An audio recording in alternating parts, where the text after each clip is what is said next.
Hello, no one. Welcome to my live stream. Some of you guys rewatching this, you'll notice that we have some new soundproofing in the room back here, which is this cool little puzzle we got going. So the studio's making cool improvements. We have also some new lighting that's working. You can probably see in the reflection of my glasses there. Um, we have some new sound quality stuff that we're going, some new microphones, some really exciting things coming in 2023. Of course, there's a lot else going on, which we would love to cover. There's a couple changes. We want to talk about the ad revenue index. We want to talk about best practices. We want to talk about, or at least talk to some of the new customers that have come through, which hopefully we get a bunch of. Looks like I already have some people coming in saying hi. So we have in the kitchen with K. Marie Katrina Adams. She says hello, or he says hello. How's it going? I'm so happy you guys are here. If you guys want to do or cover anything in this live stream, I have, of course, a handful of things that I want to cover. But you can do basically exactly as you guys are right now, is you can just comment in the sidebar being like, hey, Charlie, I would love to talk about this today. I saw it in the dashboard and it was a little confusing. Can we cover that? Or, hey, Charlie, I have no idea what's going on here. Can we cover that? Or you can say, hey, Charlie, you covered something in the past and it was a little bit quick. And can you kind of run through that again? And I'd be more than happy to do that. But yeah, I like to keep these like pretty open-ended. Of course, I have a lot of things I want to cover. But I like to keep them pretty open-ended. So if you guys, find some benefit or want to go kind of a different route with this, I'd be more than happy to do that. But Melvin, I have Melvin in here. I don't think I've seen you in here before. So I say, hi, Melvin. Great to meet you. I'm happy you joined in. Again, you can do whatever you would like with these live streams. Comment down below and whatever you want to cover. I'd be happy to. I can also, basically troubleshoot your guys' stuff firsthand if you want me to, so you guys can kind of see how I work with the platform. And I can show you how to troubleshoot things like an ePMV dip or even some leap scores. I can do basically whatever you guys like. So yeah, I can share my screen with you and I can cover your dashboard or your actual site itself because I can kind of do it through either way. But Pravin says hello. Hello to you, Pravin. Thanks for joining. Pretty darn adorable crochet tutorial says hi. I know you've been in here, I think, once before, maybe even a couple times more than that. But welcome back. I'm happy you're joining again. Ivone, hopefully I didn't butcher that pronunciation, but Ivone says, hello, hope you're feeling better. Thank you, I appreciate that, and hello to you too. Hopefully you are feeling good. As you guys know, I reached out to a lot of you guys last week about running this live stream on, what was it, Thursday? But I ended up getting like smacked in the face with like 101 fever. It hit me out of nowhere. I had body aches, so I was just like really slow and sluggish. So I probably wouldn't have the most energy and wouldn't provide the most entertainment, I'll say. So I decided just to push it back to today. And thankfully, over the weekend, I started feeling better. And kicked it out of my system. But yeah, there are tons of bugs and viruses going on, whether it's, COVID or, RSV, bronchitis is going around. It's just the flu's going around, of course, it's that time of year. But, if you guys are feeling sick, it's good to just give yourself some time to recover to 100% because you'll be better off in the long run for sure. Daniel's here again. Hey, Charlie, always good to learn. Nothing top of my mind to ask right now. Awesome. Daniel's done this before, so as you guys can see from his comment, if he does have any questions, you can just throw it down in the comment section. Say, hey, Charlie, can you just cover this generically, or can you pull up my site, which is XYZ, blah, blah, blah, and troubleshoot it firsthand? I will, I'll be happy to do that. Mygo, hopefully I said that right. It says hello. Hi, Mygo. Thanks for joining. Ezoic and AdSense earnings. Awesome. Okay. So they said same nice, but CPC is 0.003 and on one site and other is 0.22. So what is the issue? So I think you were saying same niche, but just a little typo. No worries there. There's actually a lot of things that can go into the actual metric here and the actual value itself. So even if it's the same niche, let's just simply consider what if you have a different targeted audience. So, maybe one of those sites is actually tier 1 traffic. And another one is maybe like, tier 3 or something lower traffic. So, that could be the variance between US and like Indian traffic. that could be one. Another one could be, the type of content you actually write. Let's say one is a tool and one of it is actually longer, lengthy articles. So maybe your users will actually engage with those pages different. Of course, maybe you could be analyzing different date ranges. As you guys know, there's seasonality to the ad rates. If we think back to Black Friday, that's historically higher ad rate day. And then, now that we're on January 9th, we're actually the beginning of Q1, which is a historically low time. So maybe you analyzed your date ranges from the end of December to the beginning of January. That's also why you could see a variance. But I would definitely look into the type of traffic you have. Maybe some of it's coming from, Android search or Bing, and maybe the other one's coming from Google historically. And the data shows that um, your Google traffic does perform really well. So it is a bit hard to answer this question and give you, this is your answer quite literally, but those are a handful of things to consider. And, I would say, maybe open up your big data analytics and look through there and kind of compare results both from date ranges across different URLs, because maybe you have a couple URLs doing really well. But then you also want to think about, from the background, the actual type of content itself and how your users might be engaging with those pages. But this is actually a pretty good time to because since we're talking about CPC and I did bring up the ad revenue index, let me actually just pull that up for you guys so we can kind of visualize what the current market is right now. And that is something you should consider when you do any type of analysis into your ePMV or total earnings. It's just, something that's going to be it's going to have a strong effect here. So let me pull it up for you.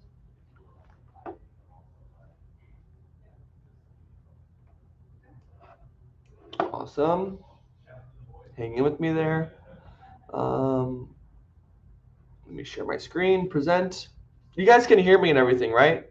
I just want to make sure that you guys can hear me and I'm not delaying anything too bad. There's no echo, there's no delay. I just want to make sure everything in terms of quality of this video looks fine. Because I am trying a couple different avenues here, so a couple different resources. So I just want to make sure that everything's working okay. But let me share my screen really quick and show you exactly what I'm looking at here. Cool.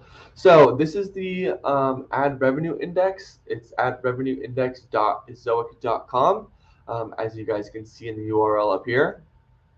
But this is actually a really cool tool, and it basically will give you the ad rates for the specific days. So as I mentioned before, historically, Black Friday and kind of this entire weekend through Cyber Monday is one of the highest days for ad rates. And when we analyze October to January, you're like, okay, I can see that peak. It does peak a little bit, not a ton, but it does peak a little bit, and this will have a direct correlation with your ePMV. But then, as you guys can see, the ad rates slow down a bit again because we're after Cyber Monday. Companies don't advertise as heavily up going into the holidays, but you can really see that once we kind of do hit the holidays and jump into the new year, the ad revenue index does decline quite a good bit. So this is kind of a normal tendency to see.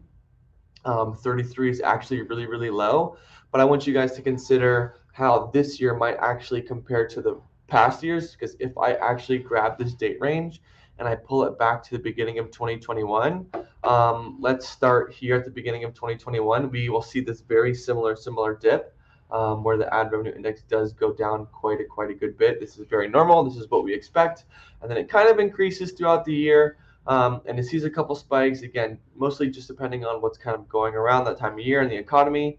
But then you guys can see last year, this was, Black Friday, Cyber Monday weekend. This is absolutely crazy. We saw 100. That's actually the highest it's ever been that we've seen. But again, if we want to pull this back, this is also something pretty insane to take a look at and to consider is, this type of basically a stagnant ad revenue index. This is very odd. And we've kind of talked about this as a company and with some of the higher ups here, and it's really a trend that we've never seen. So this is back to 2016. You see the normal trends up, down, up, down, all the way up Q1, all the way up Q1, all the way up Q1, all the way up Q1. But then if we really want to analyze this last year, it's very stagnant. We're basically lurking around, the 50-yard mark the entire year. And now we see this little dip here. Again, there is a strong correlation with the current economy, so that does, that kind of represents what's kind of going on.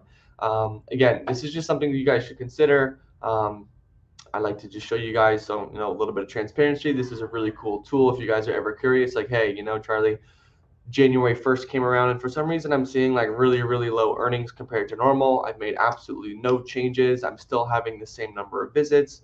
My top landing pages are the same. I'm not really seeing any variance there.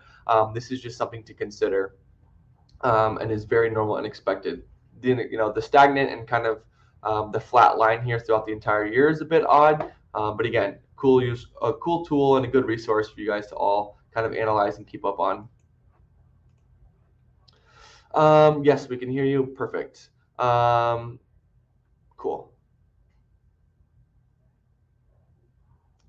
Sorry, I'm going back up through the comments. Let me pick up where I left off.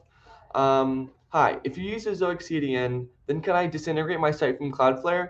Only benefit of Cloudflare is security and CDN. What are the benefit and con of Ezoic versus Cloudflare? So there are actually a lot more similarities than there are variances and differences between the two. So they will act in the same way in terms of providing both a CDN and actually some basic security.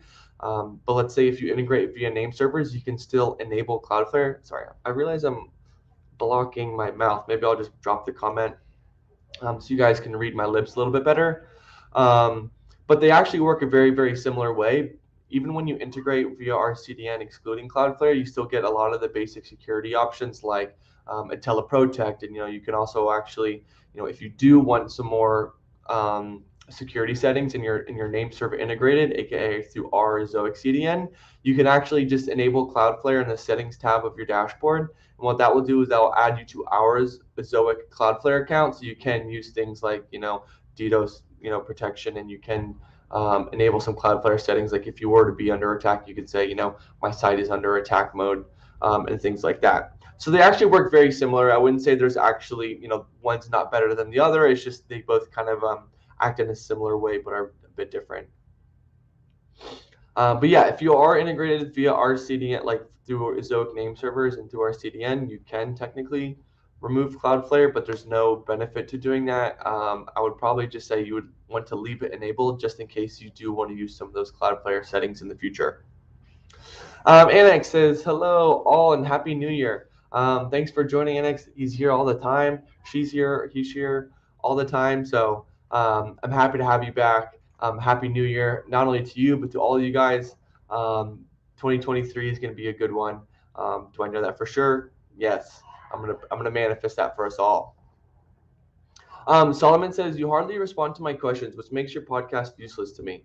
That is fair feedback, honestly. But I think majority of the time, if I'm not answering your questions, that means for some reason YouTube is probably blocking out your comment, because I do go top to bottom, and I answer every single question that comes through. So unless it's something I can't actually cover and give you an actual answer to, like it's something that I need to go and do an insane deep dive, and I can't share those details with you here, that's going to be the reason why. Or if you're saying, if you're actually writing in your comment and you include your domain or the URL of your domain in the comment, sometimes like YouTube will flag your comment because it provides a URL in it and will actually remove it. So I don't see that it's not posted. I don't get like a notification or anything. It's just YouTube actually removing the comment, and then me not being able to see it. So I will answer every question and every comment as it comes through, to the best I can. If I do need site-specific, information or whatnot, I'll either ask further for that in the comment section, or I can provide my Gmail, or my email, and we can kind of go from there. But yeah, I'll always do my best to answer all the questions. I won't just skip over any. Unused Ezoic for 2 days. Because of DNS problems and 403 errors with Search Console, I unintegrated because I could not solve it. So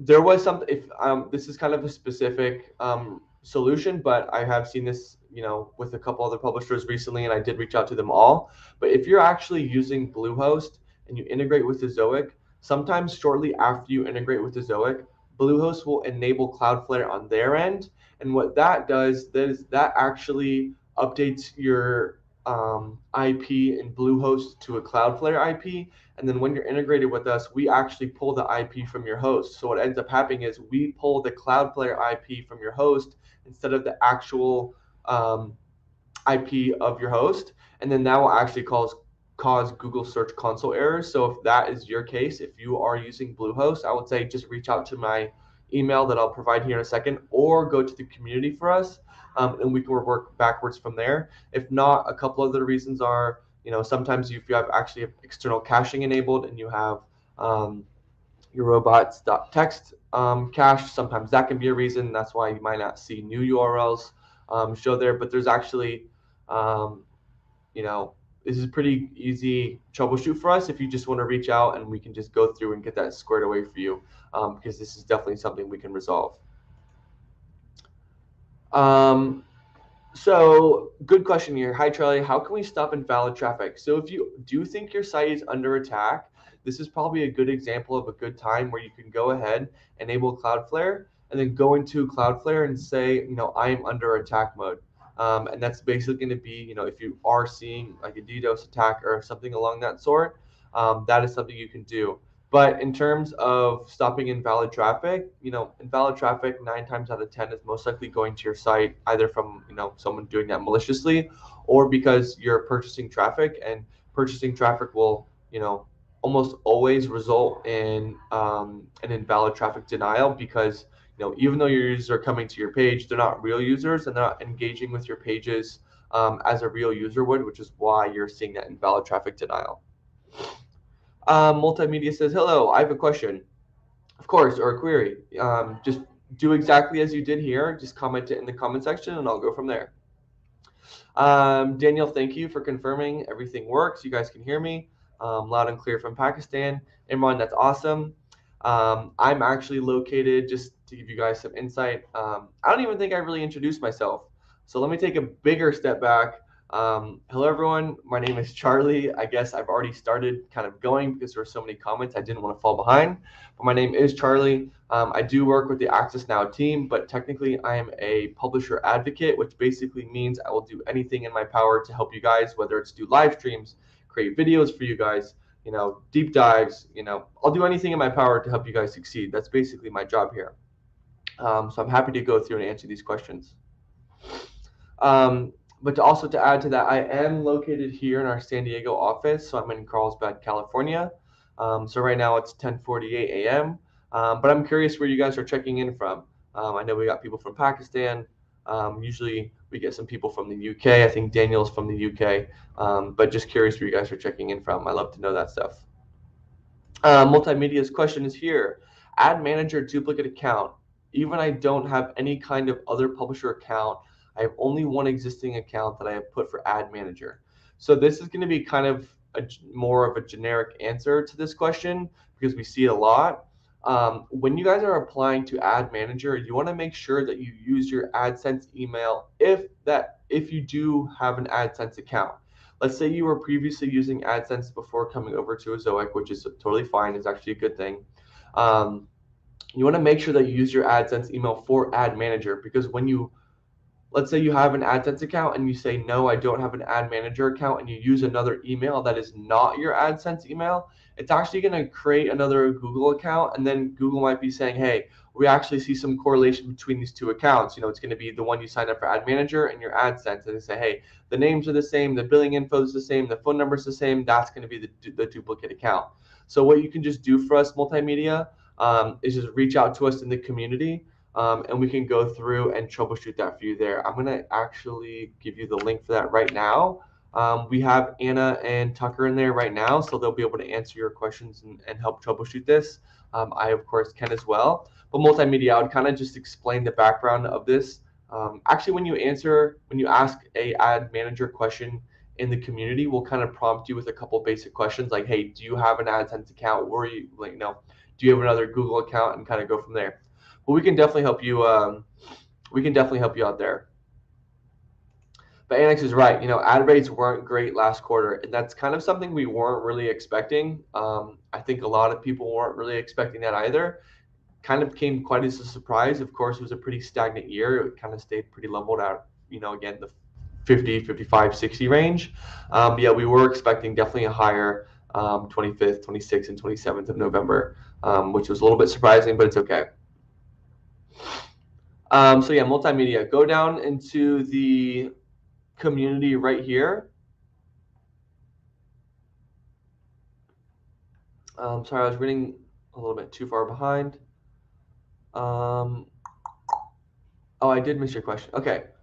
I'm very new to all of this, and I did everything step by step in order to set up Ezoic, including changing my DNS server names. Now I'm getting an alert message from WordPress to undo this. So I'm curious what that message from WordPress is. So if you're integrated with us and you're not seeing any errors, that's okay.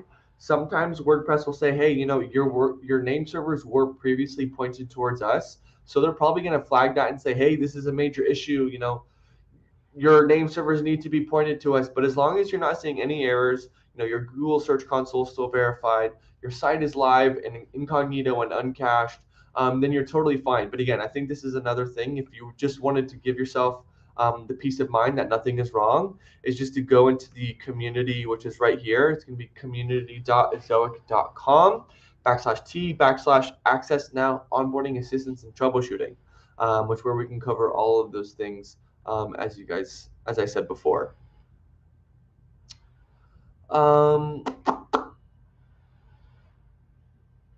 So yeah, but Yvonne, hopefully I said that right.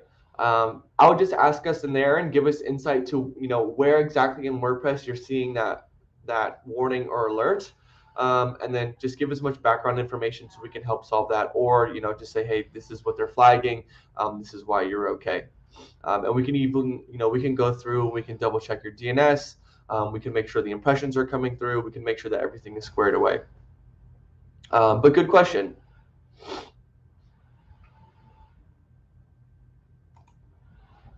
Annex coming in with some really, really helpful information. So I did plan on covering this later, but I wanted to go through and just kind of talk about all the things you guys are kind of writing in. I recommend people to add some videos to your popular articles with Humix and Flickify, etc., because you can get some extra revenue to boost the low ad rates for Q1. So Annex is 100% right. This is actually one of the best pieces of information for all of you guys. I am going to go into a bit more of this just once I kind of catch up with some of the questions and then go through my agenda. But he's absolutely right here. This is one of the best things to do. Again, even if you're saying, oh, I'm not really into creating video content, that's not really my thing. Well, don't worry about that because we actually have you covered, which is what this Flickify mention is here. Again, I will go into it, but if that's you guys, hold tight. I do want to talk about that. This is a really, really great point. Okay, Ivana, yeah. Okay, so thank you, Annex. I do want to know about Humix and Flickify. That was my next question. Okay, so once I catch up on some of these questions, I'm going to go over Humix and Flickify first because that's kind of what you guys are kind of hinting at here. Exactly. I will cover this, and there is some good documentation as well. Jackbird. Hi, Charlie. Hello, Jackbird. I like the name here. I've set up my own placeholders. Is it best practice to do separate placeholder setup for each article? Some placeholders that look good on some articles do not look so good on others. So this is actually an amazing question, Jack. This is a common one, and this is something I would like to talk about, basically how placeholders work. So let's say you have a pretty generic page that's primarily just pretty basic HTML. It's just maybe a couple lists, some LIs or some ULs, and then it's primarily just P elements, like it's just text. How the placeholders actually work? Let's say you were to add a placeholder to the first paragraph of that article. If that P element appears on all other articles in basically the similar way, it's going to transfer from that article you added to all the other ones correctly. But let's say if the layout from one page is very different from another, the placeholders might not carry over from one to the other. So it's kind of something you want to think about. Do most of my pages, are they the same? Or is there a high variance? Are the layouts very different? If the layout is very much so the same, you're probably going to be pretty dialed in right after you set up that first page and not have to go through all of them. But if a lot of your pages are very different, I would say it's definitely beneficial to go through most of your pages and make sure that there are no issues with your setup. I do want to show you guys actually, I'm just going to share it with you guys right now because this is something you guys should all do, and this will be very beneficial. And this was basically a perfect follow-up question. Let me just pull up an example site for you guys really quick. But Jack, I want to show you basically what I would do if one of you guys reached out and say, hey, my placeholders aren't looking great upon, across a handful of URLs. Let's say you didn't actually add the URL, I can't speak, the URLs to the support ticket or something like that. I want to show you what I would do on my end. So let me pull up this example site really quick. But Jack, this is a great question.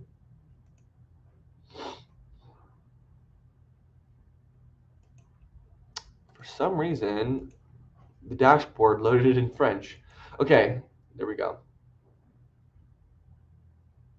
That was weird. Cool. Let me share my screen really quick. You guys are going to see the vortex. Boom. Cool. So here we are on the home page of basically this is an example site. This is someone's actual domain, so I won't be going to make I won't be making really any changes. They didn't really ask for it. They didn't really give consent to it, but they did give consent for me to share this domain. So if that was your question, Jack, and now we're going to troubleshoot this, the first thing I would actually do is go to the Analytics tab here at the top. And once I click on this, it's going to open up our Big Data Analytics. From here, is it still? Yeah, it's still opening up in French. I don't know why that's happening. Let's translate this to English. Over here on the left side, I'm going to find contents and then landing pages. This is actually what I'm going to visit first, Jack. So this will actually pull a report for all your top landing pages. And then what I'm actually going to do is I'm going to go through at least like the top 5 to 10 landing pages to make sure that all of those are all the placeholders look great. They're dense. There's a high variance of all the placeholders. And then I would kind of go from there because again, even if your layout is similar or different, I would kind of suggest you guys all doing this because these are your most frequently visited pages. So it's very important that these are kind of dialed in with a good placeholder setup. But that's kind of how I'm going to answer your question, Jack, without going into too much detail. So hopefully that does help. Okay, so Imran, so yes, you were using Bluehost. And just to circle back with you guys, this was the Google Search Console issue. So Imran, I can actually solve this for you within 20 seconds. All I'm going to need you to do is reach out into the community where I had the URL before and just let us know what the actual IP is of your host and not of the Cloudflare IP. And then once you fetch your Google Search Console, that error will be resolved right away. So I'd be more than happy to do that for you. Again, this literally takes 10 seconds for me to troubleshoot and then you'll be good. So I just actually put my email down in the comment section. But Imran, please reach out and I'll get this, fixed for you in absolutely no time. Province says, I have a high number of pages with good views, good on page time, but $0 ePMV. This most likely means that you're not actually showing ads yet, which is something we can troubleshoot and make sure that if they can be showing, they are. But again, without having a ton of information, I'm gonna have to look at your Google Ad Manager. I'm gonna make sure you're approved for Ezoic. I want to make sure that your ads.txt is set up. I want to make sure your seller's JSON is okay. I want to make sure your placeholders are actually showing on the pages because if not, then ads won't be showing.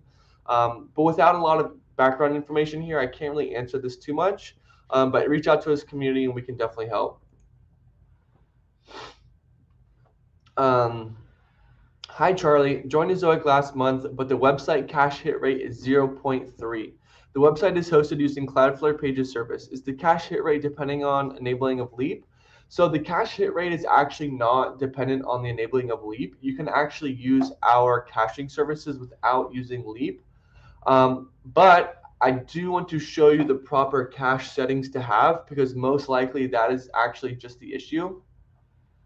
It's not actually going to be anything to do with Leap. Again, it's going to be something to do with your cache settings. So let me pull up the dashboard again and show you what the good cache settings to have. On top of having the proper cache settings, one thing you want to do is to make sure you have no external caching enabled, because if you do, sometimes it can conflict and kind of double up and kind of work backwards against you. So let me share my screen again. Cool. If you guys want to find the cache settings like we are here, why does this keep opening up in French? I think I was visiting a French page and I need to clear my cookies, but I'll do that after. But to find the cache settings, we're going to go under Leap. We're going to find caching here over on the far left side. And then if I scroll down, you'll actually see your cache settings. Again, why is this in French? These cache settings are actually perfect other than this first one. I would say enable cookie caching. I'll turn this to on. So you would click edit, and then you would just simply click on and then save. But let me go back. Oops.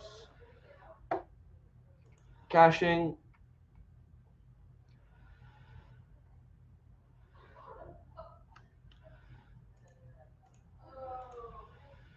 Oops. Okay. So yeah, the best settings I'll say on, you want to have this. This is going to be, your default cache age in seconds. So this is going to accumulate to 30 days, which is going to be 2,592,000 seconds. Again, that's 30 days. So that's perfect. Minimum cache age threshold is 30 seconds. Override cache control headers. I would actually also turn this one on and then turn on, and then extra time for 600 seconds. That is actually going to be your best first step to making sure that your cache is good, and then also making sure you don't have any external caching on.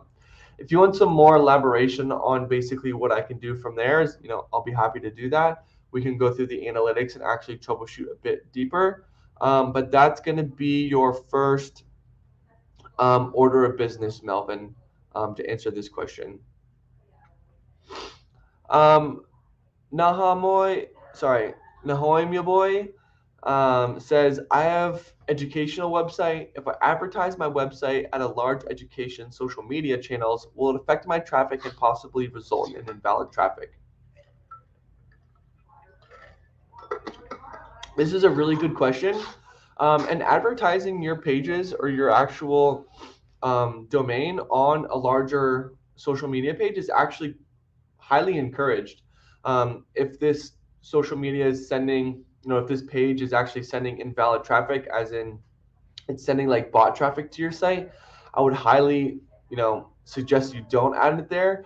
But using social media as another avenue to gain traffic is 100% acceptable as long as it's real users coming to your pages. And that's just something to consider. But yeah, if this is like a large social media following that is, it's real users and they're not sending invalid traffic, or excuse me, bot traffic to your pages, then that's totally fine, and actually it's highly encouraged. Because if you do share this to a real social media page that has a lot of real users, and those users go from that social media page to then actually view your URLs, that's just going to build traffic, more users. It's going to, it's going to really increase your revenue. So yeah, no harm, no foul there. To answer some of the questions, Marie's from Birmingham, Alabama. That's awesome. Rax Home and Gardens from Mazatlan, Mexico, I believe. Excuse me if I'm wrong. Chow from Rome. That's super cool. London, UK. I'm a Venezuelan living in the Netherlands. In Limburg. I have Mariska from Cape Town, South Africa. Melvin, I just answered, is from India. That's super cool. I think I did skip your question, but I actually did circle back. I did circle back for you. Ezoic Big Data Analytics is saying that I am getting traffic from unknown, and the percentage is nearly 50% for December. Any idea why this is? I'm actually not sure why or where the unknown traffic comes from. I'm not sure where like the criteria is for this unknown traffic, because we do calculate and track data, or excuse me, track users from just about all platforms, whether it's Google, Bing, Android search, coming from YouTube, coming from Pinterest, coming from Twitter, Instagram. We really do track most of it. So maybe you have like a newsletter, so maybe it's coming from that, or maybe you have a couple other things. But again, if you want us to deep dive this, I'd be more than happy to do that. Just reach out to the community. But I'll maybe say, like, do you have a newsletter, or do you have another way you're actually gaining traffic? And for whatever reason, we're not picking it up, because normally we would say, that could be returning traffic or direct traffic to the site. Let's keep on making some traction here. Imran says, Astra free theme is recommended in Ezoic blogs, yet in Leap, a warning is flashed that Astra slows down a majority of websites. Why is that? So the Astra free theme is probably recommended, but then sometimes if you're running, extra themes or plugins or features that are already in the like an add-on to the theme, that's what will probably flag. But to take a step back, how Leap actually works is Leap is an unbiased tool that's basically going to flag anything on the page that is hindering site speed. So even if it's hindering site speed a little bit across a lot of sites, that's what it's going to flag. Or if it's hindering site speed dramatically across a lot of sites, it's also going to flag that. So basically anything you add to your site will hinder site speed. The more you have and the more you load, the more scripts, the slower the site will be. So that's something to kind of think about. That's how Leap does work. But yeah, sometimes to kind of elaborate on this, some of the simpler free themes are actually the best ones for both, UX and earnings, because if it's a very simple theme and doesn't have a ton of extra things to load, it's going to be quick. The quicker it is, the more content is going to load, off the bat. The more your users will then engage with it, which then means you'll have a higher ePMV, which means higher earnings. So you do want to think about overall speed, to engagement, to revenue. Awesome. The website is live and integrated. Yeah, but reach out to the community and we'll be happy to help you guys out for sure. Humix video ads are not showing up on my website. So the one thing you want to make sure is that you are approved to show ads. The next thing you want to make sure is that you do have ads enabled. And I will go on a little bit of a Humix Flickify rant. I will say make sure you have, video sharing on. Make sure you have, if you have, mid-roll ads or post-roll ads, maybe that's why you want to make sure that you do have pre-roll ads enabled, because that's probably some of the confusion that you're seeing.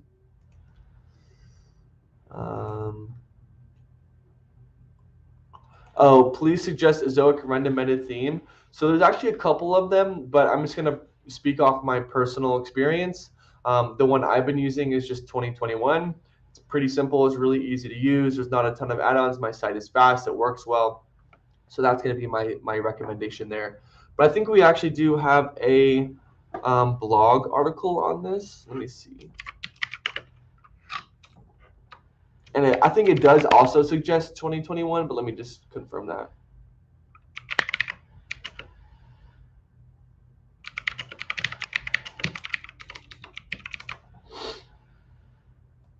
Got it. So I'm going to throw this down in the comment section right there. So Pravin, go down to the bottom of the comment section, and I just sent the article there.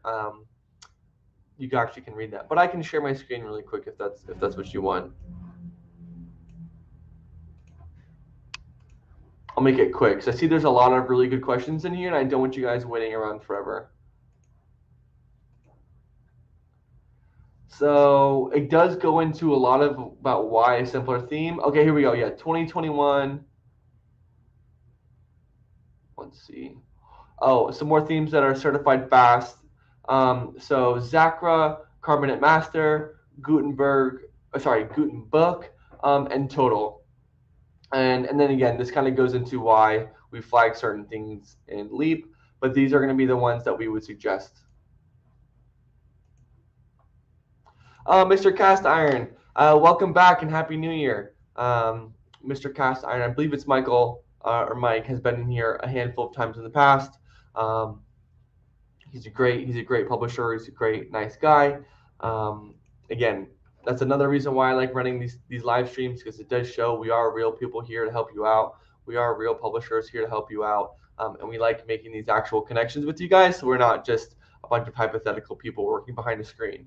Oh, from Scotland. That's super cool. Magnus, I've never been to Scotland. Would love to go. I see you got bagpipes in your icon here. That's super cool.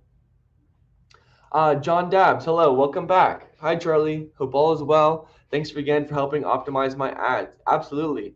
So yeah, we have been running basically a newer program for adding ads to your site. Adding placeholders to your site.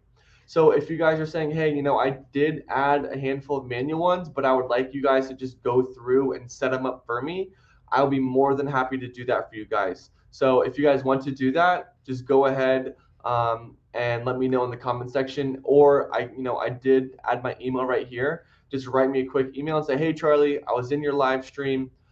You guys should be able to enable this in the actual dashboard itself. But if you don't see it, just reach out to me via email and say, hey Charlie, I was in the live stream. This is my domain name. I would love to have my placeholders added and set up by you. Oh yeah, I did see that. So once I loaded the theme, I did see the preference was in French. But I don't know. Again, I don't know how that got enabled. Um,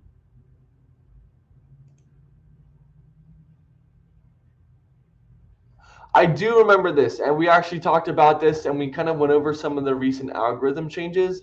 But I'm really happy your solar site is doing better, doing a lot better. I actually shared your domain name recently with someone that was asking about solar and basically usage and kilowatts and all these different things. And I actually suggested your domain name because you cover a lot of their questions that they were asking. But I'm really happy that your traffic is growing again and without changing anything. Maybe Google realized that, hey, this is an amazing site. Maybe we shouldn't have hit them with the recent algorithm update, as you're very much well deserved there. Mm. ACC Automation says, hi, Charlie. If I clear the cache in Leap, will this affect my cache hit rate? So this is a really, really good question. If you were to go to the cache settings, as we were just in there earlier, and you were to actually clear your cache either for a single URL or the entire domain, it will affect your cache hit rate, which is why it's always, basically recommended that you will clear your cache for a specific URL, as that will have a lesser hit on your actual overall cache hit percentage. Let me share my screen really quick. I just want to show you guys really quickly what exactly we're talking about here. So if we are in Leap and where we find caching, so if you hit this button here, I know it's still loading, but if you guys hit this clear cache button here, this is going to clear your entire domain's cache and it's going to reset your cache hit rate to 0 for the next day. Which is why we recommend using this one, clear for URL. So if you are making a one change to a specific URL, you just want to clear it for this page so it doesn't affect the other ones. You can also set up automatic caching via Ezoic. So if you don't want to go ahead and manually clear cache every single time you make a change, that's very understandable. What you can actually do is you can just download the Ezoic plugin, and what you'll basically do is just use an API key that will connect from the plugin to the dashboard, and then that way every single time you make a change will automatically clear cache for you guys. And that article is going to be right here. If you go down to the bottom of the comment section, you can go ahead and do that. If you guys are the ones that make a lot of changes and you find this kind of annoying, or maybe even sometimes you forget to clear the cache, so then your users are seeing older versions of the pages, this is something you guys should definitely set up. It's really easy, does not take long at all, and it'll basically save you guys a ton of time in the future and maybe an inconvenience if you forget to clear the cache.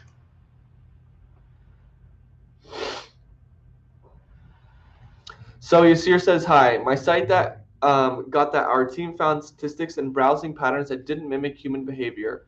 Please explain. I'm unable to understand. Please explain.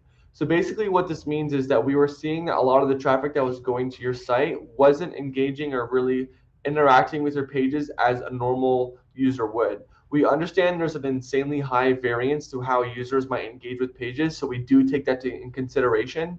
But if it kind of falls outside of what a real user would actually do, especially if we look at other statistics and we actually go to your pages and kind of analyze from that perspective. That's what we mean in terms of invalid traffic. And another thing to consider is here that we actually have to do this. We would never want to not work with a site that does us no good, it does you no good, it's something we don't want to do. But if advertisers are spending a certain amount of money on pages and those users aren't actually engaging with the pages at all, then that's kind of a waste of money from the advertiser. So it's kind of a minimum, it's kind of like a minimum that we actually just have to uphold. So that way the users, or excuse me, the networks are getting an ROI here. But again, if you think we did make the wrong decision here, we'd be happy to cover this in the actual community. Just reach out to us there and we'd be happy to.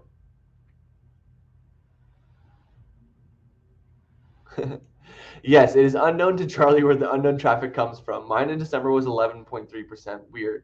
Yeah, I would honestly check maybe if you guys are running Google Analytics as well, maybe check for a variance in any of there. Maybe it's coming from a certain location, maybe it's coming from your host, or maybe it's coming from a wide flow of different reasons. Magnus says Ezoic traffic is about 60% of traffic reported on Google Analytics. Is this okay? This is actually not okay. Not in a way, not okay like you're going to get in trouble. Obviously, there's no issue with that. But we should only be seeing a variance of about 10 to 15% between the Ezoic Analytics and your Google Analytics. So this is definitely something we want to troubleshoot. So Magnus, could you please reach out to us in the community? And we would like to look into this a bit. Because you could be missing out on potential revenue and traffic. But the one thing we'll basically ask you to do is try to find the variance between Google Analytics and BDA. BDA, again, is our Ezoic Analytics. One of the common things that I see that publishers have enabled is Jetpack. Jetpack is actually incompatible with Ezoic entirely, and it'll block a lot of the data tracking that we actually do. But to explain a little bit why there should only be a 10 to 15% variance between Google Analytics and Ezoic Analytics is actually due to the way that we collect data. So since you guys are using the Access Now program, you guys are cloud integrated. And basically what happens is each user will be redirected through our CDN. And when that happens, that's when we'll track. So we do track your data server side and your user server side. How Google Analytics does it is they do it via JavaScript. So you guys will add that script to the top of every page. And basically that's how Google will track the data. So there is a little bit of a normal variance of 10 to 15% between the two. But if there's one, a 40% variance or a 60% variance, that's definitely something we want to look into. Again, reach out to us in the community, but I would check to see if you have Jetpack enabled or external caching. I would say, those two are kind of the primary issues there.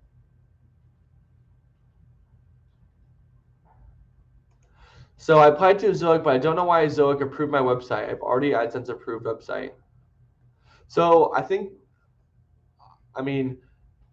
you're asking why Ezoic approved your site when AdSense already approved it. So even though AdSense approved your site, we still have to do a review of your both of your content and your traffic just to make sure that you do meet the requirements. Do you suggest changing themes? I think this kind of depends. Are you content with your site speed, or are you saying, hey, my core web vitals aren't that great. I can see that whatever pro theme or whatever theme I'm using is getting flagged. That's when I would probably suggest, maybe changing themes to something a little bit faster and quicker. But if your speed is really good and you visually like the way your site appears, then I would say, there's no reason to just leave the theme as is. There's no reason to change it there. Excuse me, something stuck in my throat. I'm gonna leave this comment there while I get this out of my throat. But Annex's suggestions are definitely valid. He's definitely a publisher that's been around for a while, and definitely does a lot of research and figures things out. So Cadence and Generate Press are good too. I use Cadence and I have fully green core web vital scores. So thanks for those suggestions as well. Oh, you didn't get approved. Okay, so we do still have to review both your content and traffic. But if you do think we made a mistake on this review, which is totally possible, which is, we do this sometimes, what you actually want to do is reach out to us in the community, and we can just go through and say, hey, we did make a mistake. We're sorry. Excuse me. And then we'll actually revert that and approve the site if that's okay. Oh, yes, please, to setting up ads. So if this was your question, if you wanted to set up my ads, please just send me an email or reach out in the community and say, hey, I would love to have my ads set up at one of you guys, and I'll be more than happy to take care of that. Annick said, Charlie, some people recommend removing all ad placeholders above the fold to improve speed. What is your opinion on this? So this is true. you can remove your ads above the fold to help improve some of the scores, like either via page speed insights or some other random things like that. But so it's kind of how it's kind of on your personal basis. So if you're saying, hey, Charlie, my user experience and my site speed is my number one priority. That is what I prioritize more than anything. Then this might qualify for you here. But if you're saying, hey, Charlie, I'm much more revenue focused. Of course, I still care about my site speed and I still care about my user experience, but I'm more revenue focused. I would say, leave your ads above the fold enabled. But to touch about some of why this kind of works is um, some of the page speed tests, like page speed insights and GT metrics, what they actually do is they don't do a full scan of your pages top to bottom, how a real user might actually do it. What they actually do is they just scan above the fold from a lab type setting. So they don't use real user data like Leap does. They just do a lab type scan of above the fold of your URL. And that's what they actually take your site speed scores from. So it's not representative of what your users do. It's not a real representation of what a user might see. Yeah, that's basically just how it is. So it can kind of appease to those certain tests if that is of your sort. But again, um, what's my opinion on this for my personal domain? I have ads above the fold enabled. I usually will do a top of the page. I have a sidebar top, and then I usually have under first paragraph, and that's basically the three that will usually show above the fold when I load the page. Core Web Vitals are still good. There's not really much of an issue there. So it's kind of personal opinion on you guys. That's my personal opinion. I would say, you can still have Core Web Vitals that are all green and in the 90s with ads above the fold.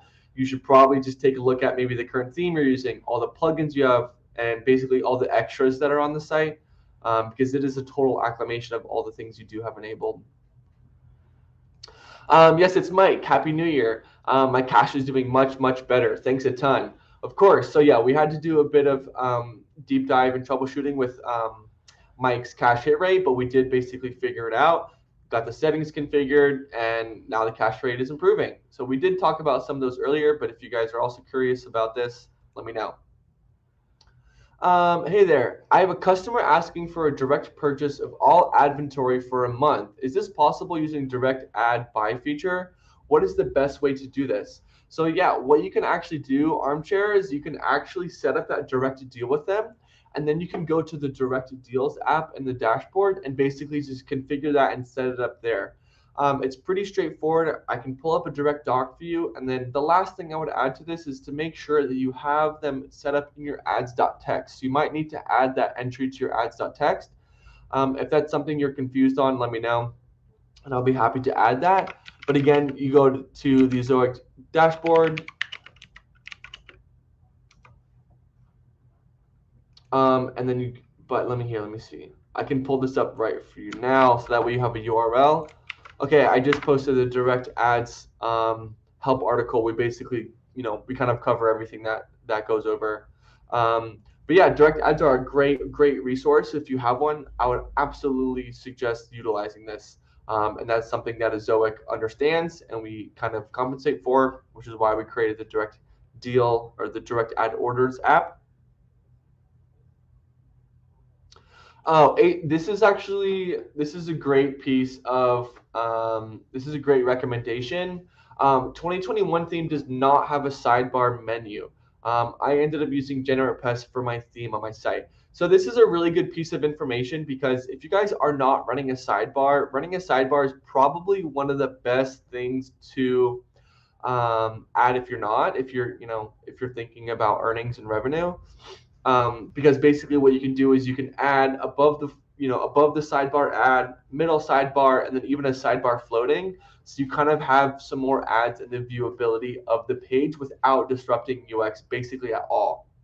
Because the content's still going to appear within the main div or within the main body of text. So yeah, I would say, ACC Automation, thanks for adding this. This is a really, really good recommendation and a really, really good point. Charlie, can I use image compression plugin together with Leap, or does Leap also compress images? Trying to optimize speed across my sites. So basically everything that is offered in other site speed plugins or features are actually all offered within Ezoic, within Leap. So this, for example, is offered through Leap. So I wouldn't say, go ahead and download another plugin and then use that, because it can actually work backwards. Yeah, we do lazy load images. We also use the correct format. So we upload these via web.p, or sorry, I think it's web.p format, which is the recommended format you should add them to.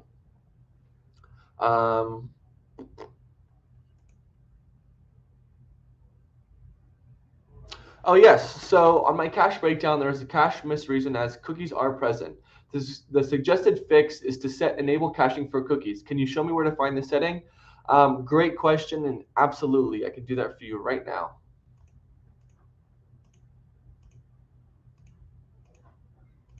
Cool, so let me go back to the home page. Let's go exit out. So here we are on the home page. That cache setting is going to be found under Leap. From Leap, we're going to find caching here in the sidebar. And then once this loads, let's give this a second.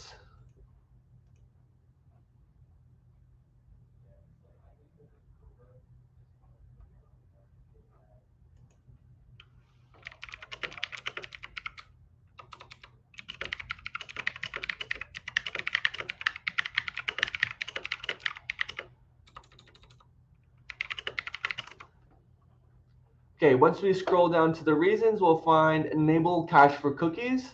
We want to actually just click edit.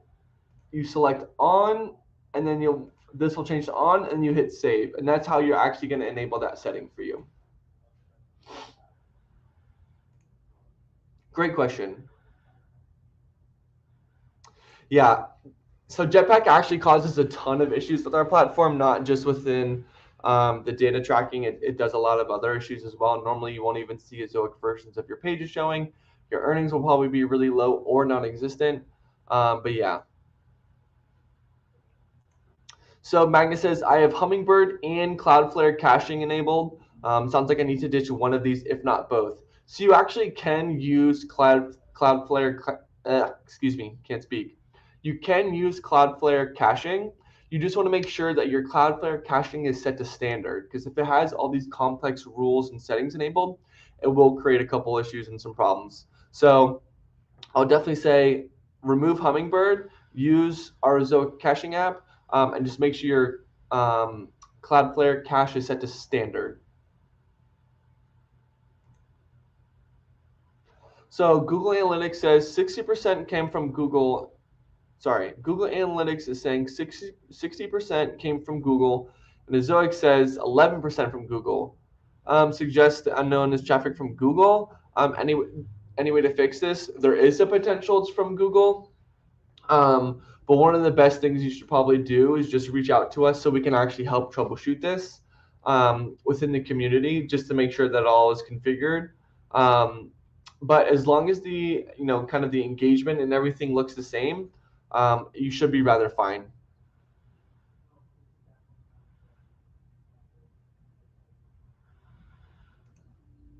So yeah, we are actually using Humix to upload video ads on sites these days. It's not, well, let me see.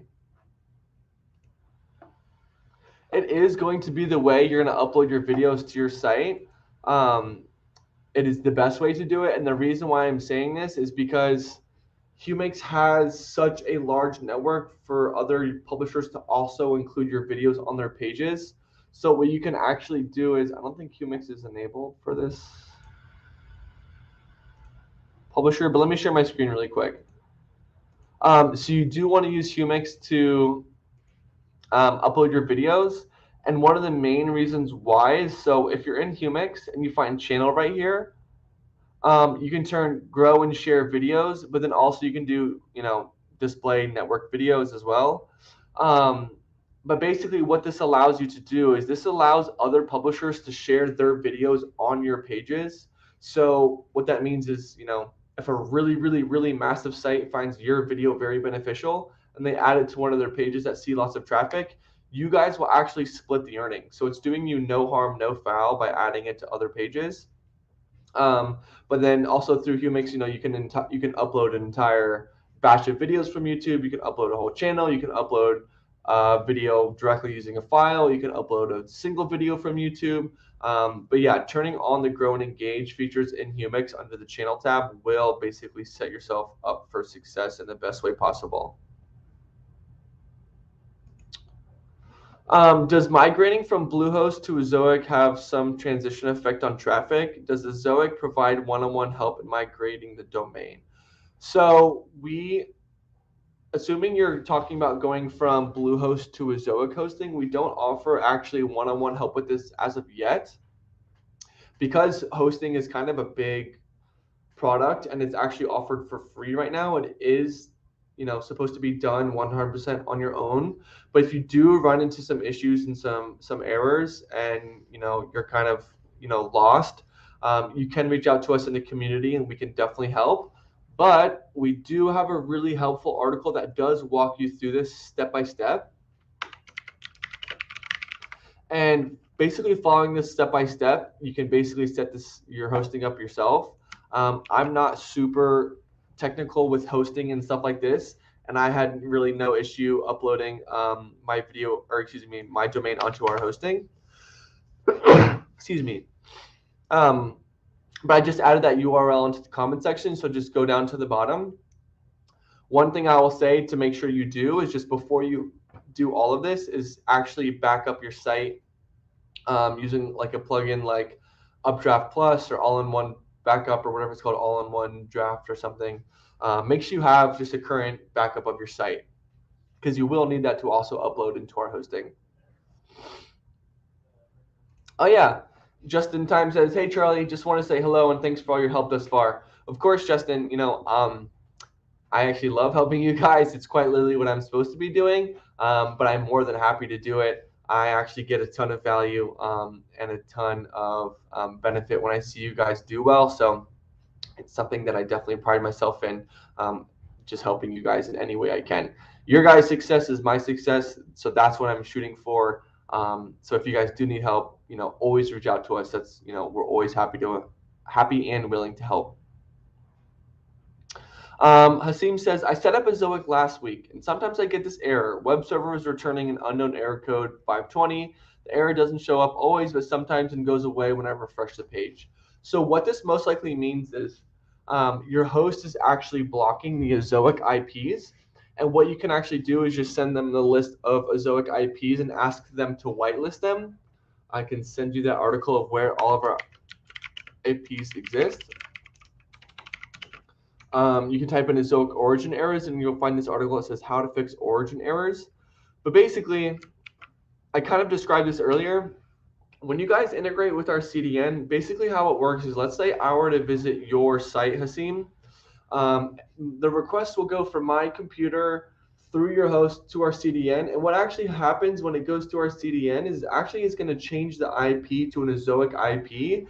And then your host might freak out and say, hey, we've seen this reoccurring IP over and over today, or over and over the past couple of days. We think this is a bot traffic. We're actually going to block that IP. That's when you see the 520 error. So the best thing you could do is go to the article I just sent at the bottom, how to fix origin errors. Send that list of IPs to your host and ask them to whitelist them. Again, that will ensure that they will never block their IPs anymore, or our IPs anymore, and you won't see that error anymore. That is 99.9% probably why you're seeing that issue. The other thing I would also do is go to your host, find the DNS records there, and make sure that the host DNS records match exactly what you have on file in Ezoic. Because if there's any mismatch between the DNS records, that's going to be kind of where you'll see a lot of issues, not only with the traffic or the origin errors, but also probably a handful of other things like your email not working and etc.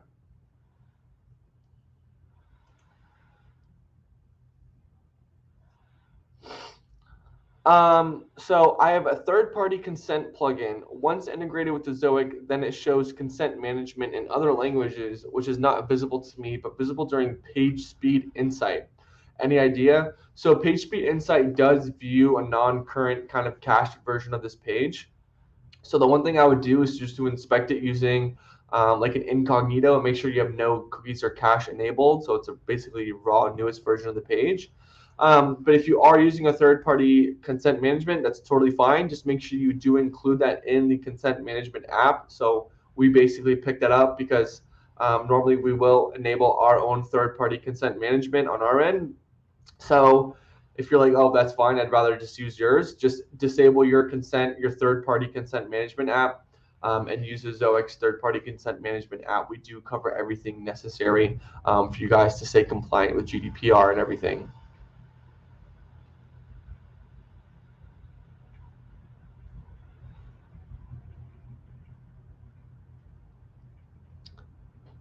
Well, as a follow-up, do you know why my site would have cookies present? Well, cookies are basically used to basically track, users and pick up certain pieces of data. So they are, basically vital to use.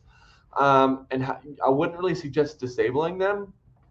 Um, but if you really wanted to, we could probably figure out a way to do that. But I wouldn't suggest doing it because it does help you a lot.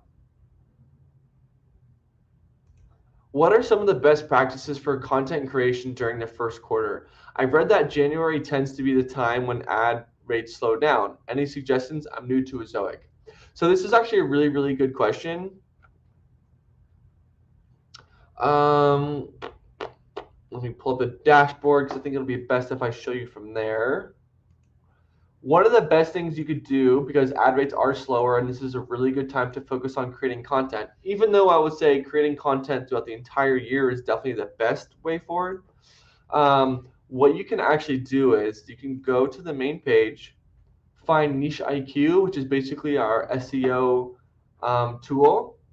You can go to find topics here, and basically find topic suggestions, and you can see the potential for you to write about the certain keyword, so that you can find the difficulty, the search volume, and if you've covered it or not.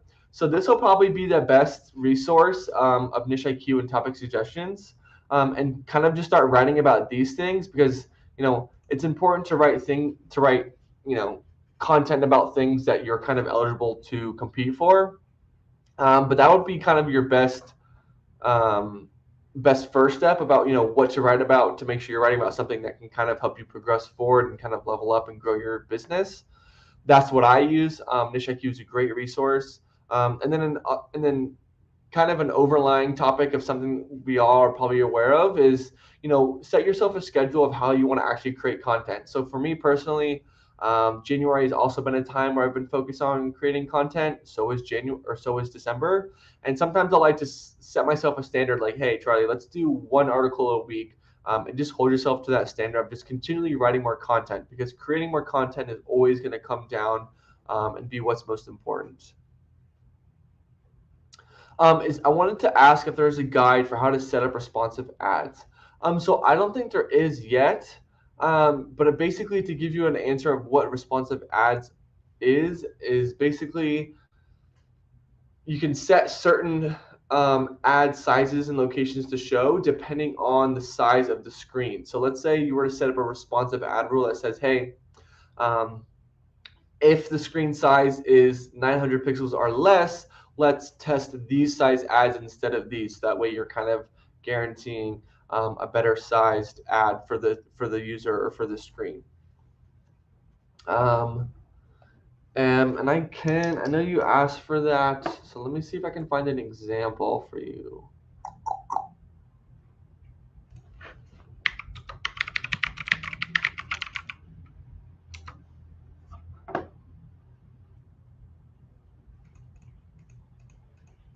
Oops.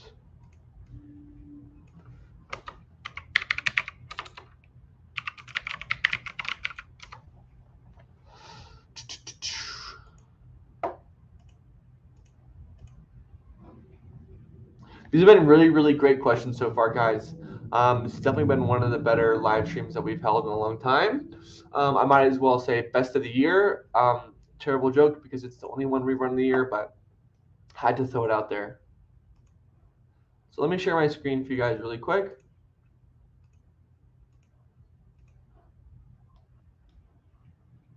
So we're on a random landing page. Let's do activate placeholders using the Chrome extension. This will change all of the ads into your placeholders that you'll see.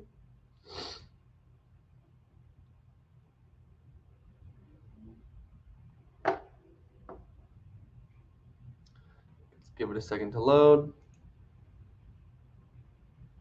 Cool. So let's say it would be this one. What you can actually do is you can go to edit.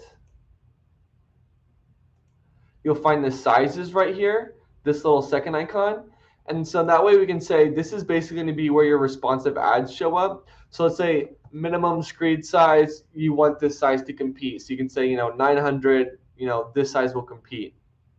So if let's say for like this massive, where are these billboard ads? These 900, yeah, this 970 by 950.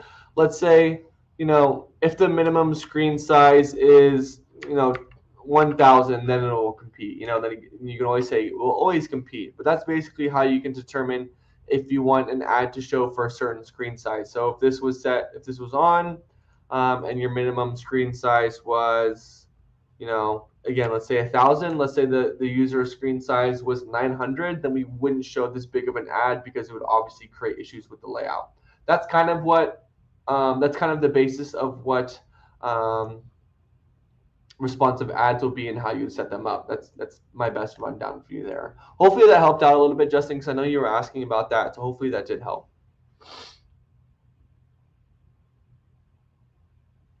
Does Ezoic have any data as to what is the sweet spot of bounce rate versus user time versus ePMV?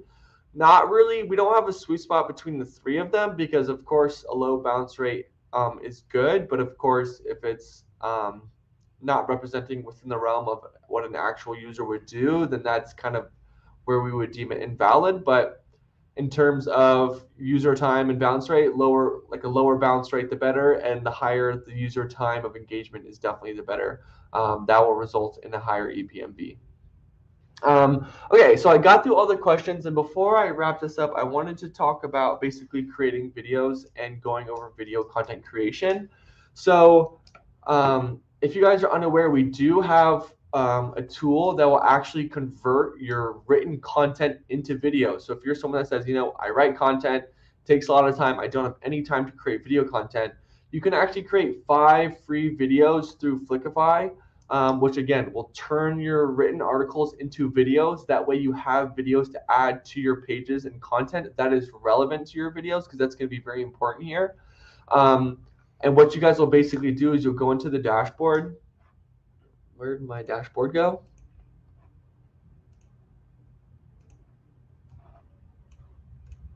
Let me share my screen really quick. Share, boom. So what you guys will actually do is you'll go into Flickify. Let's do an add new video. And let's say you have an article that's like, why, well, you have to have the entire URL, including, the root domain of like offshoreblue.com. It's like, why I am the best. Let's say that was your page or something. You would actually just simply add this URL and then just press go, and this will turn that URL you added into a video. And then it'll basically open up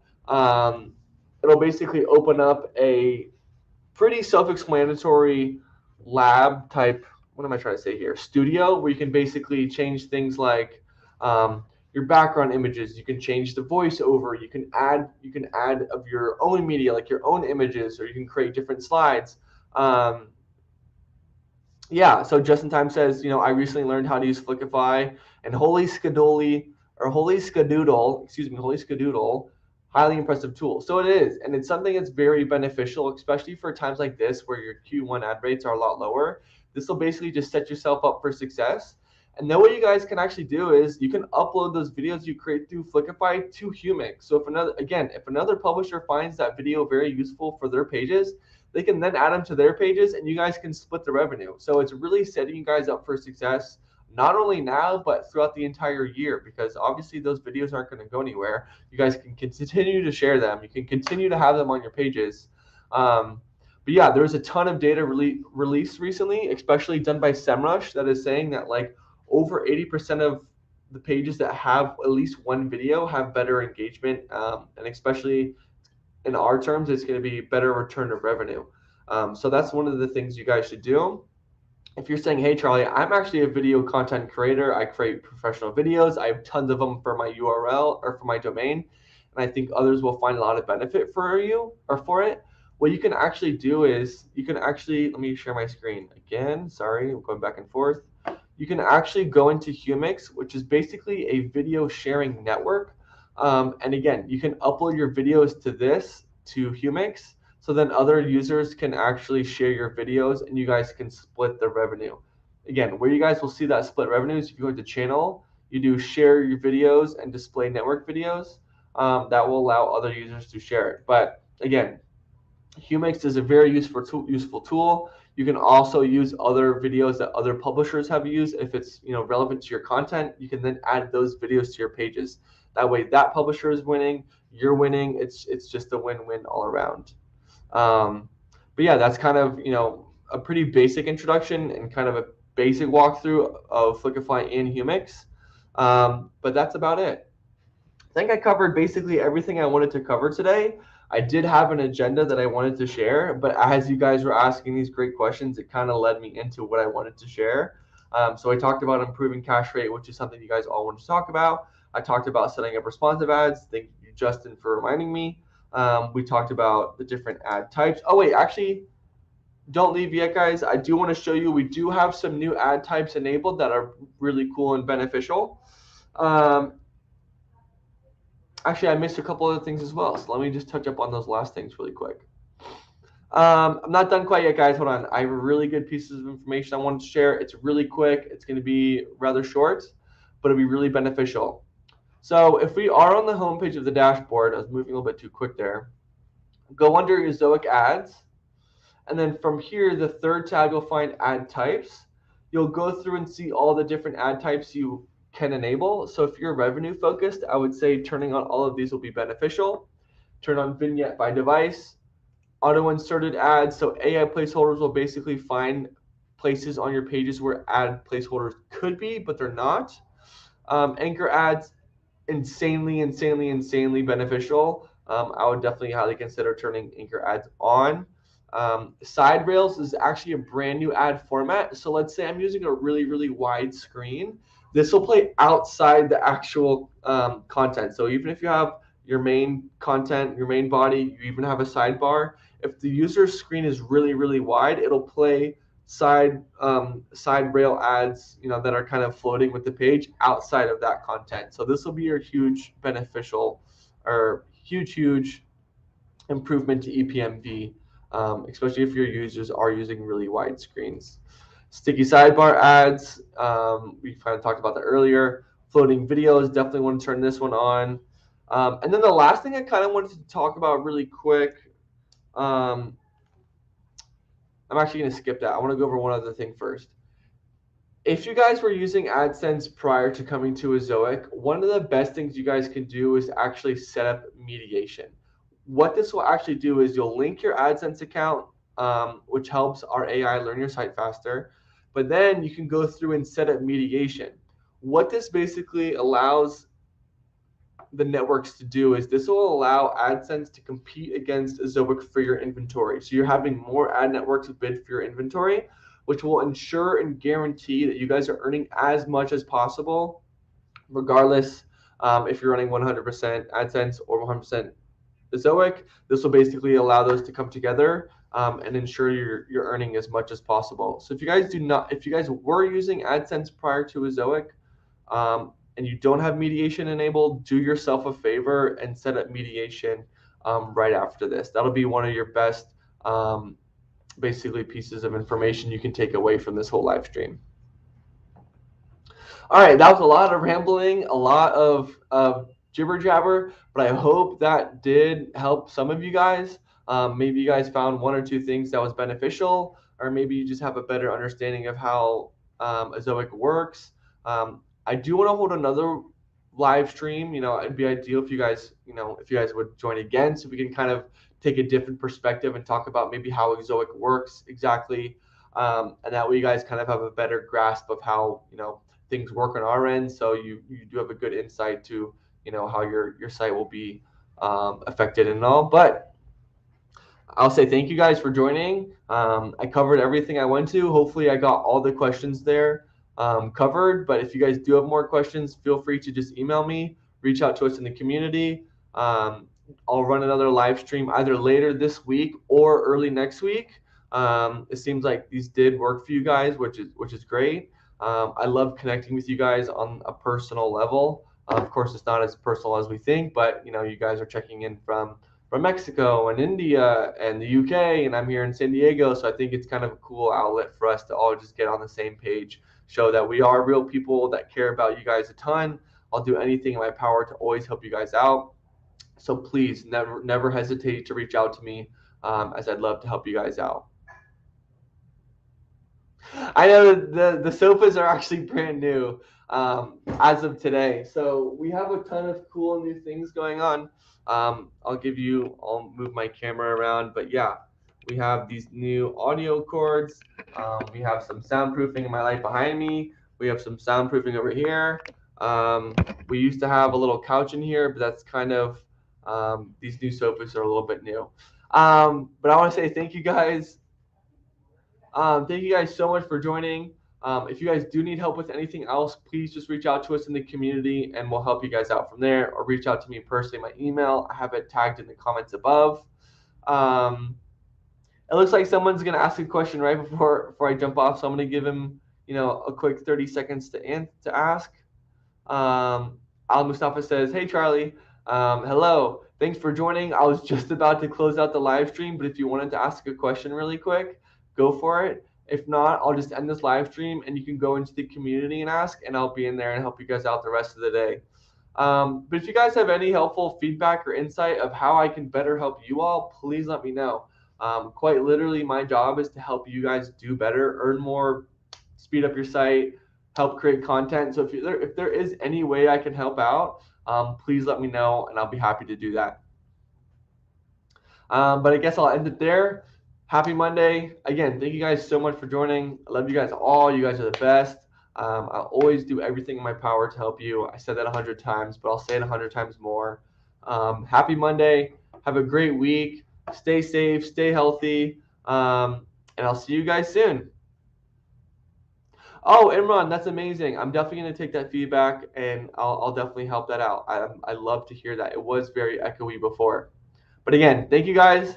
Have a great Monday. Enjoy your week. Stay healthy. Stay happy. And I'll see you guys soon. Cheers.